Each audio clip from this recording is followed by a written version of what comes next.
these ones, and I'll go more in depth on how to exactly do this in Unreal Engine. Right now we're just talking about the why, but if you can check down below if you want to see the actual how to do this, you can jump forward to that chapter.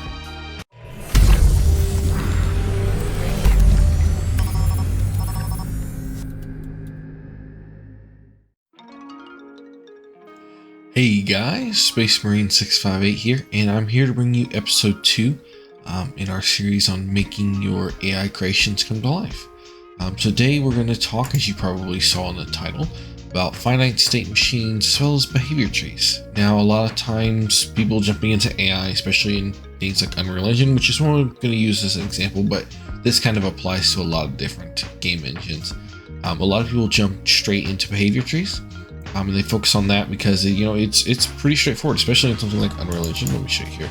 This makes a lot of sense to a lot of people, but the problem is when you're thinking about your AI, you're thinking about things a little bit differently when it comes to decision making versus behaviors.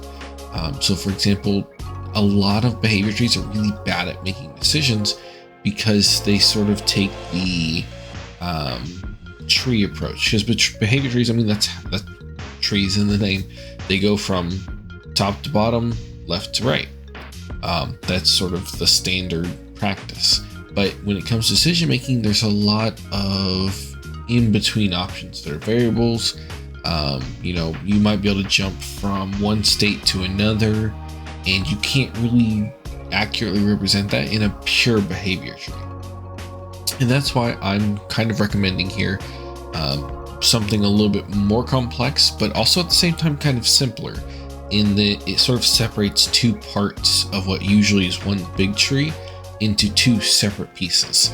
So you've got what's known as the finite state machine that is over here. So basically what's going on here, this is kind of, I set up sort of example here to kind of show off what's going on. Ignore this part. This just basically sets a variable here for us known as the commander orders. This is an enum that is basically just limited to these ones, and I'll go more in depth on how to exactly do this in Unreal Engine. Right now we're just talking about the why, but if you can check down below if you want to see the actual how to do this, you can jump forward to that chapter. But so yeah, ignoring that part, basically what's going on here is, in my specific example, I am just running the behavior tree, as well as I have a timer here. This timer just repeatedly, checks this AI decision making. So right here off the bat, I just check, is it destroyed? If it is destroyed, we clear out that behavior tree. If not, this is where our actual state machine comes in handy.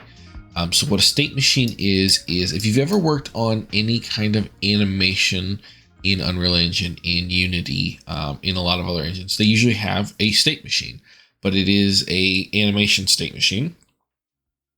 But the concept is basically the same. It's the idea that between different states, these enum places, you have different branches, different ways to enter and exit states. Now for this example, it's a very simple, the only way to enter these states is just through whatever order was given. With the exception of if they're routing. So if the AI believes it's in danger, it will actually set its state to something else, which is the routing state. But to give an example, if you were going from loiter to recon, the way you'd actually do this in the final version of the finite state machine is you would enter, so the order would be, let's say the order is that they want to go on a recon. It would come in here to recon, and the way you transition from state to state is with this is pretty simple. The commander gave the order, you go to recon gets set, and then from there you can actually have a check on the back end.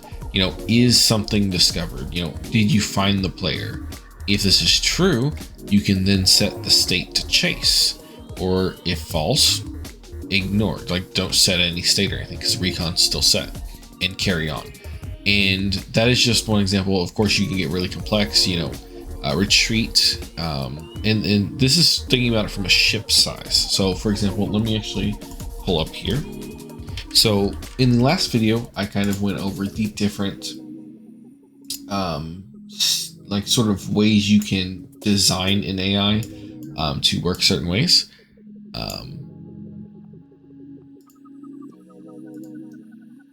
There we go. Sorry, I'll make sure I was still recording. So basically, we kind of discussed the different ways that you can have your AI designed. So we're going to zoom in here a little bit and kind of focus in on a ship. So a specific ship, it's received orders from its leader to do something. So, you know, gather recon, retrofit, repair, formation. There's a lot of different things you can do. These are sort of options, orders that can be given. The only order that truly isn't really given is a route. Technically it can be given, but for all intents and purposes, usually a commander will give the order to retreat. A route is when an enemy is so thoroughly defeated that they're not just retreating, they're scattering. They're running for their lives. They're not just running away to escape. They're running away in fear. And so that one I wanted to treat a little differently, but as you can see here, everything else can be given orders. You can be given the order retreat, formation, chase, recon, and loiter. Now,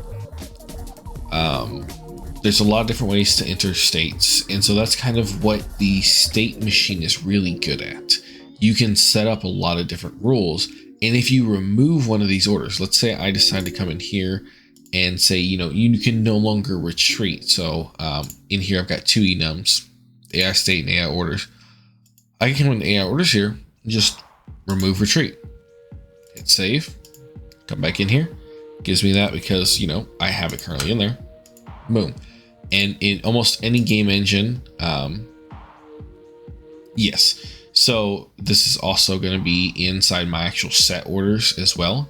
It's going to cause issue, but that's because I'm setting the orders over here whenever I'm updating the orders and the state over here. But for all intents and purposes, you remove it in one place and you can just unclip it from the rest.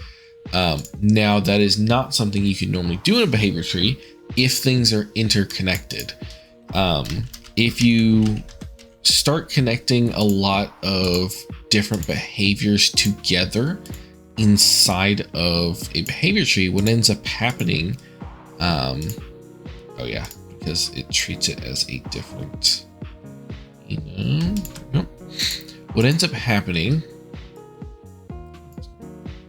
oh yeah, because that got reset. So we go to retreat. Error. Sorry. What ends up happening if you go into a behavior tree, let's just kind of look at this. Whenever you have interconnected trees, you get sort of a web, and you'll end up removing just one piece and affecting a lot of places that you don't want to actually affect, which is the benefit of a state machine. Now, it does add some complexity in that you've pulled this decision making out, so you need to have a way to send it back into the behavior tree. Here, I've done that in Unreal Engine. It's done through blackboards that basically hold variables. I can send it the AI state enum, which tells it what the AI is currently stated as. In other engines, you may have different ways of doing that, handling it. This is my preferred way in Unreal Engine. Sorry, it's a little late if you can't tell. But yes, so with that said, behavior trees are good at some things. So as we were talking about state machines, they're really good at decision making. What behavior trees are really good at is actually enacting those plans. When you give it a set of behaviors, it's really good about how to do those behaviors versus something like the state machine is much more better at decision making because of the way the linear flow works. You're allowed to connect a lot of different behaviors together versus with this is limited on how much it's all connected together, but it's very good at those specific tasks, and it knows when it fails, when it succeeds, and it's able to go back and forth up and down the tree. There's no need to go back. It's all up and down. And so with that, you can design your behavior tree. So for example, I have each one of these has a condition here. It's basically just looking at that enum like I was talking about and just doing an action based on that. So for example, this first one just looks at loiter, and it right now, this is just as an example, it's just saying awaiting further orders. That gets printed to the screen, waits 2 seconds, checks. So whenever it does this completed, this then completes, comes back up here, and it comes right back down to check if that is the still correct condition. But let's say, as I have it set up in this demonstration, it's moved on to recon. It's going to fail here and then move on to the next one. And then here it's going to succeed and fail, succeed. And the benefit of doing it like this with a selector is that one of these will succeed. Even if it's the very last one, which may take it time to get to it, it will succeed at some point. Versus something like a sequence, this stops executing once one fails, which we don't want to do with a selector. We want to stop executing once it succeeds. So once this is done, this succeeds, so this stops the execution. It doesn't move on to the next one and move on to the next one, move on to the next one. No, we want to stop when it succeeds. So if it fails, it moves on. Then if it succeeds, boom, comes back up. Versus down here with these actions, we want the action, task, and then the wait. We want those both to go. So we want this sequence, because then if we want to have an interrupt, let's say we have our loiter, we want to have a interrupt here where it goes, we know if the player's seen skip this wait part. So you have another thing down here that would be a selector, and if it failed, then it should fail up here, which would then bring it all the way up here. So from there, that's sort of the general idea of the whole thing. The benefit of splitting it out like this isn't necessarily a performance benefit, while there is probably some minor performance benefit because you're separating it out, so it's easier to see where you will get the most performance by making tweaks. The big benefit to this is just the readability and the reduction of bugs caused by behaviors interrupting each other or influencing each other, and it makes it much more flexible. So you can come in here and you can change out an entire behavior. If I come in here, because my route is not tied to any of my other behaviors, I could completely change this or even get rid of it entirely, and it affects none of the rest. In fact, if I just remove this, this works just fine, because the enum then just doesn't do anything. There is no behavior for that enum anymore. So it's not hurting anything to be able to just adjust the entire behavior tree on the fly. So with all that said, that's sort of the why you want to do this. What benefits you receive from this. There are some negatives, but for the most part, the negatives are things that you can overcome. They are basically this a little more complex. It requires a little bit more thoughtfulness, I guess is the best way of putting it, when it comes to the actual enums and how you handle the set states. Because you won't be able to pull the same information from behavior tree, but the benefit is that the behavior you pull from the AR controller, you're allowed a little bit more flexibility in how you get that information. You don't have to rely on waiting for a task to complete in the behavior tree. Instead, you can have something constantly running, like a radar system. And so with this, we're going to kind of go over the actual implementation, but first let's give a little demonstration here. So right now I've got that ship placed in the actual game. You can't see it here because it's just a placeholder, but you can see here it's shifting. Right now I just have it rotating between all the different states. So right now it's saying it's chasing a player. Here in about 2 seconds you should see it forming on the leader, and it's going to move to retreat, and then it should go back to loiter. Yep, awaiting further orders. So that's the loiter's task, is to say awaiting further orders. So that'll just keep rotating through and through and through and through, because I've set it up to loop. And so with that, you can set any specific behaviors you want for how you want to actually go through these. But as right now, the behavior tree just says when this is being done, just speak.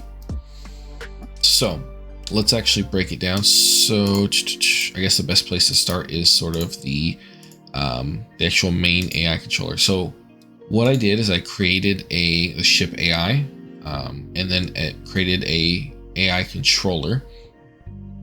In that controller, all I'm doing is on begin play, I'm running the behavior tree, which I've set as a variable here.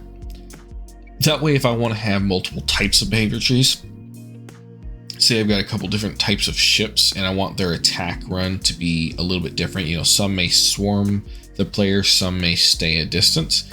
This allows me to tweak that, but I can also tweak that in a different way. I could have a variable, another enum that would be the ship type. And then based on that enum, it would switch behaviors within even those trees. And that's where you kind of get into nesting and subtrees. There's a really great video on, I believe it's called Code Like Me, their YouTube channel. I'll link them down below. The specific video I'm talking about, where they talk about nested trees. That is a really cool thing to work in combination with this, so that not only are you then creating really complex behaviors based on the AI state, you also can then have broken down even further individual actions done based on the AI's type. So you kind of get even further deviation. So, you know, more variety in your AI's actions and behaviors. Requires a lot more coding, a lot more thinking, a lot more processing, but it can be done. So after it runs that behavior tree, it sets a timer by event. So if anyone doesn't know, event tick runs every frame. Timer by event runs however frequent you put that timer in. I believe I usually set it to 0.1 for things I want running pretty frequently, or I'll set it to a higher number if I don't need it to run that often. For example, right here, I'm updating the orders, that automated system I was telling you about that just looped through the enum for this ship. That is just doing every 5 seconds. So this does once every 5 seconds. It does set orders, which comes in with the commander's orders and sets the commander's orders to the next orders. And what that does is that when it comes in here every 0.1 seconds, the AI decision-making event fires. It checks if it's been destroyed. If it has not been destroyed, it's going to come into set state. It's going to take those commander orders and actually switch on those commander orders and set the AI state based on those, because you have AI orders and AI states. It's a little bit complicated, but essentially I wanted to separate the AI's current actions and what they're doing from the orders in case I wanted to allow for more complex behaviors like routing, where basically the AI is going to ignore their commanding officer. Like, even if the commanding officer says, you know what, you know, it's been a tough battle, but we're going to keep fighting, the AI can just straight up ignore them. Now, there might be consequences that I want to add in, you know, from a storytelling point of view for things like that. But specifically just from a behavioral standpoint, the big thing is the idea that this was something the player might see. So if a ship has taken a lot of damage and they are considered to be at risk of being destroyed, but the commander, let's say, of the fleet is very aggressive, he may not care. And he may just tell them to keep firing. Keep firing. This isn't really something the AI is going to do. Basically, they will just make decisions based on their own knowledge and then a tweak based on their personality. But the ship may disagree and say that, you know, it's the ship commander's personality is craven, for example. So he's afraid. He doesn't want to die, so he just retreats. You know, he gets out of there. He routes. And what that allows for is interesting behavior where instead of the entire fleet kind of retreating, moving to a different position, or even just leaving the battlefield at that time, a single ship or even a handful of ships may actually just run for it. And they're not always going to run to the same place, because a route is a unplanned retreat. Retreat just means we're moving away from a location, versus a route is an unplanned retreat. But basically, it chooses one of these based on those commander orders that we were talking about before. And then it comes in here and it checks if they're routing. So with this, it's just a simple check. Just, are they in danger? If true, set to route. And then we come in here. And then this is just setting the value as enum. So what this is doing, this is saying this AI state that we set back here or in here, we're going to pass it back to our behavior tree. So that way the behavior tree knows what our current state of mind is for the AI. Then this is something you can use to actually just print it out. But I find printing out in the behavior tree is a little bit better, so I tend to do it there. But once this gets passed back, the behavior tree then takes that and goes, okay, based on that enum. Does this pass? No. Does this pass? No. Does this pass? No. Does this pass? No. Does this pass? Yes. And then does that action. And that's kind of how it works.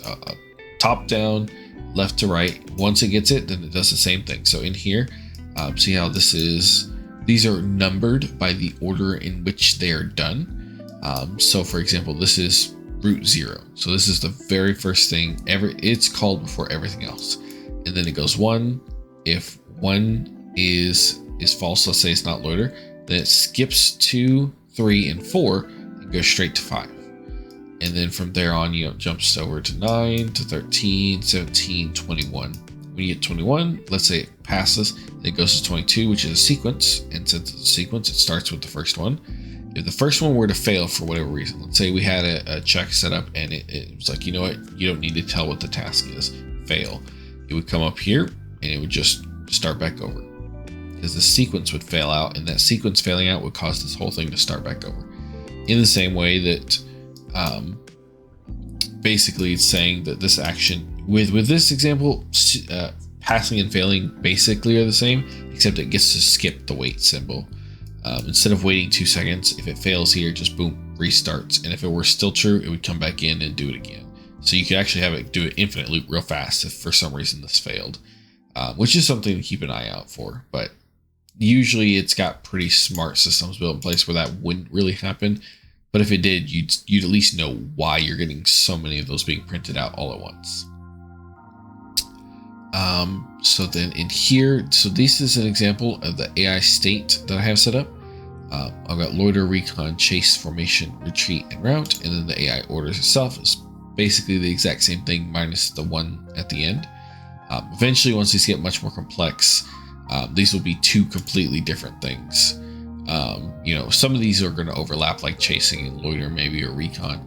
There's going to be a lot that are in here or in here that are not in the other ones, because when it gives the order, from there I can then say, the commander order comes in. Well, instead of setting the AI state to loiter for loiter, maybe instead loiter is an order, so instead it commits recon.